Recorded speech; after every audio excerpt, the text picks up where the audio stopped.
Hello students, welcome back to Commerce Minds. So today we are going to start with the next topic that is objectives of accounting. Last two classes में हमने meaning of accounting अच्छे से पढ़ लिया था और features of accounting को अच्छे से पढ़ लिया था. अब ये objectives and functions of accounting आपके थ्योरेटिकल पोर्शन के लिए इम्पॉर्टेंट है. ये आपको थ्योरी में पूछा जा सकता है क्वेश्चन, तो हम इसको अच्छे से पढ़ेंगे. So, the first objective of accounting is to maintain accounting records. You can say it to be the foremost accounting objective as well because accounting revolves around maintenance of accounting records only. So इसमें क्या होता है, we record the financial transactions and events of the organization in the books of account. यहाँ पे 2 points हैं जो आपको note करना है. The first one is systematic manner and the second one is principles of accounting. अब हम record तो कर रहे हैं बट वो रिकॉर्ड कैसे हो रहे हैं, एक सिस्टमेटिक मैनर में. जैसे हमने देखा था स्टार्टिंग में जब while we studying the definition of accounting की सबसे पहले book of original entry journal में एंट्रीज होती हैं, then ledger that results into trial balance, then P&L and balance sheet बनता है. तो this is a systematic manner. हम इस मैनर को चेंज नहीं कर सकते. Before jumping to trial balance we need to prepare ledger and we need to prepare journal. हम सीधा ट्रायल बैलेंस नहीं बना सकते. So this is the systematic manner and accounting के कुछ प्रिंसिपल्स होते हैं. फॉलोइंग दैट प्रिंसिपल्स ओनली हम बुक्स ऑफ अकाउंट में फाइनेंशियल ट्रांजेक्शन्स को रिकॉर्ड करते हैं. Now coming on to the second objective of accounting is determining profit and loss. अब जो हम ये सारा जर्नल लेजर ट्रायल बैलेंस सब बना रहे हैं, एट द एंड हमारा कंक्लूजन और हमारा कंक्लूडिंग स्टेटमेंट्स क्या है, that are P&L and balance sheet. तो this is one of the objective of accounting is to ascertain or you can say determine profit and loss, and for this purpose a statement is prepared and that statement is profit and loss account. अब profit and loss accounts के 2 sides होते हैं. First one is the debit side and second one is credit side. So debit side पे all expenses, जितने भी company के expenses हैं for the financial year, these all are recorded in debit side of P&L.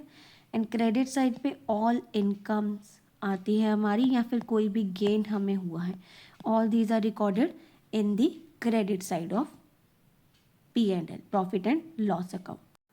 So the next objective is determining financial position. Once we have studied the company is in profit or loss, the next point comes as उसका financial condition understand करना कि whether the company is having net worth or net loss. तो ये हमें कहाँ से पता चलता है, हम balance sheet बनाते हैं. We prepare a statement named balance sheet in which we show the assets on one side and liabilities on other side. and ये हमें इवैल्यूएट करने में हेल्प करता है उस एट पर्टिकुलर टाइम पे कि कंपनी का फाइनेंशियल कंडीशन क्या है. बीइंग अगर हमारे एसेट्स फिक्स्ड एसेट्स में है तो कितने हैं, करंट में है तो कितने हैं, लाइबिलिटीज़ में हमारी लॉन्ग टर्म ज़्यादा है कि शॉर्ट टर्म ज़्यादा है. All this terms we would be studying going through with the various like journal ledger and other things. While we were studying that, we would be going through these current assets, current liabilities, all these terms will be studied there. So next I would be coming to the next objective, that is facilitating management. अब accounting का एक major portion और major area ये भी है कि it provides financial information for the decision making, effective control, budgeting and forecasting. This information is provided by accounting. अब इसका मैनेजमेंट को क्या इम्पॉर्टेंस है या मैनेजमेंट इसको कैसे यूज़ करता है. So if you can see कि फाइनेंशियल इन्फॉर्मेशन है हमारे पास, अब उसको हम डिसीजन मेकिंग में कैसे यूज़ करेंगे. Decision making in this sense, if the company is going in loss, loss में क्यों जा रही, कौन सा ऐसा इन्वेस्टमेंट था जो लॉस मेकिंग था, ये हमें बैलेंस शीट से पता चलता है. कौन सा ऐसा एरिया था, is our salary going above. Budgeting और फॉरकास्टिंग करने में बहुत इंपॉर्टेंस रखता है कि हम अपना फाइनेंशियल इन्फॉर्मेशन देखें.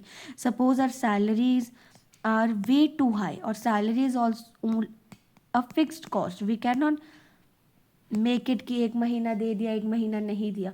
तो this is very important part कि हम अपना बजट एंड फॉरकास्ट करें। तो कंपनीज बजट एंड फॉरकास्ट कैसे करती है, हम अपना प्रीवियस फाइनेंशियल इन्फॉर्मेशन देख के एंड मार्केट कंडीशंस देख के they prepare the budget and forecasting for the next year.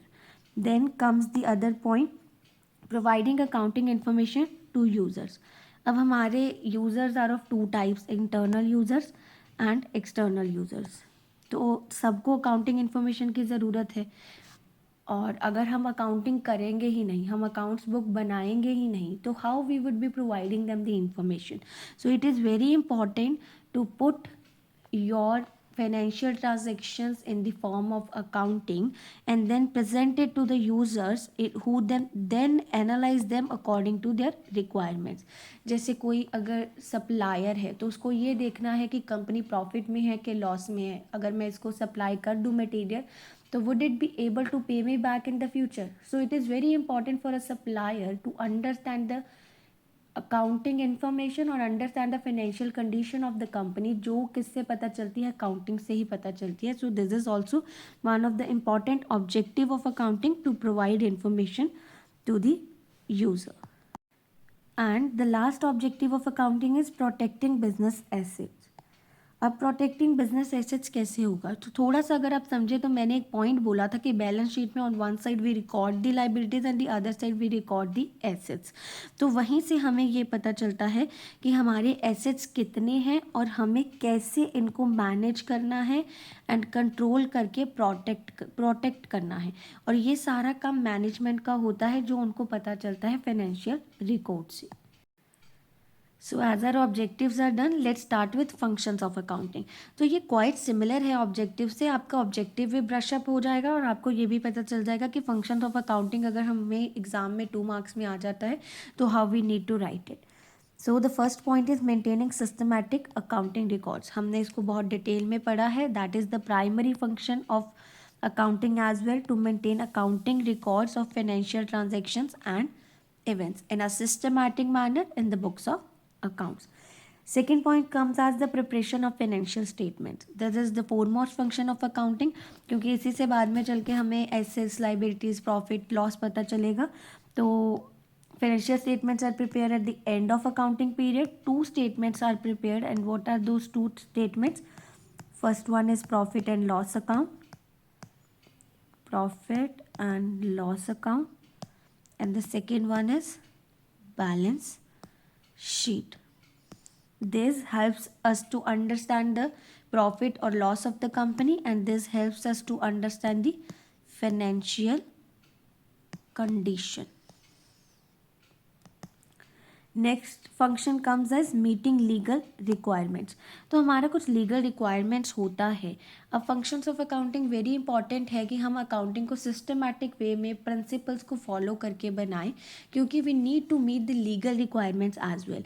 GST compliance करते हुए, या फिर हमारा कंपनीज एक्ट ले लो, उसको कंप्लायंस करते हुए there is a format in which the financial accounts are prepared. So it is very important to meet the legal requirements. We need to prepare the books of record, as these are also the evidence by court of law. We need to prove something कि हाँ, अगर हमारा कोई case लगा है, ये profit था, ये लॉस था, या इसको हमने इतना पैसा दिया है इस सप्लायर को, but the case is wrong, we can prove it through our accounts book, because these are the evidence in the court of law. Then comes the next function as communicating the financial information. We have already studied in objectives कि हमें information internal and external users को communicate करनी होती है। तो this is also a function of accounting. That's why accounts books are being prepared.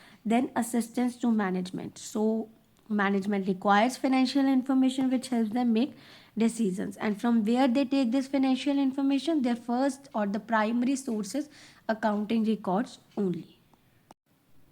And with this, we are done with one more important theoretical topic of accounts, that is objectives and function of accounting. So we would be meeting in the next video. Till then, like, subscribe and share with your friends, and I will also keep you posted for the next content very soon. Thank you.